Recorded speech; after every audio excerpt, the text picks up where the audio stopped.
এই পাঁচটা অন্ধকার যার ভিতরে ঢুকে গেছে, এই পাঁচটা অন্ধকারের সাথে কোনো ব্যক্তি যদি সম্পৃক্ত থাকে, তার জন্য জান্নাত হারাম হয়ে যাবে, জাহান্নাম ওয়াজিব হয়ে যাবে, সে বিনা হিসেবে জাহান্নামে চলে যাবে। নাউযুবিল্লাহ। এই পাঁচটা অন্ধকারকে আমাদেরকে বর্জন করতে হবে এবং পাঁচটা অন্ধকারের বিপরীত পাশাপাশি আমাদেরকে পাঁচটা আলো জ্বালাইতে হবে। কয়টা আলো? কয়টা আলো? আরো জোরে। পাঁচটা। এক নম্বর আলো আল্লাহর ভয়। আল্লাহ রাব্বুল আলামিন বলতেছেন, ইয়া আইয়ুহাল্লাযীনা আমানু তাকুল্লাহ, হে ঈমানদাররা তোমরা আমাকে ভয় করো।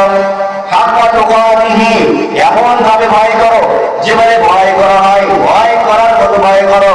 হাক্কা তুকাতিহি ওয়া লা তামুতুন্না ইল্লা ওয়া আনতুম মুসলিমুন।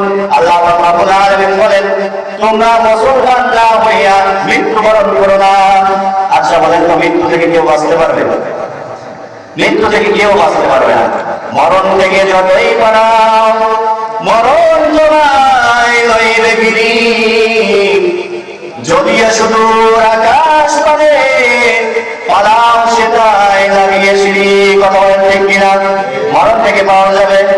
এই জন্য আল্লাহর ভয় অন্তরে দিতে হবে। এক নম্বর অন্ধকারের প্রতিকার আলো হচ্ছে তাকওয়া, দুই নম্বর অন্ধকারের আলো হচ্ছে তাওবা, তিন নম্বর অন্ধকারের আলো হচ্ছে কালিমা, চার নম্বর অন্ধকারের প্রতিকার আলো হচ্ছে নেক আমল, পাঁচ নম্বর অন্ধকারের প্রতিকার হচ্ছে ঈমান।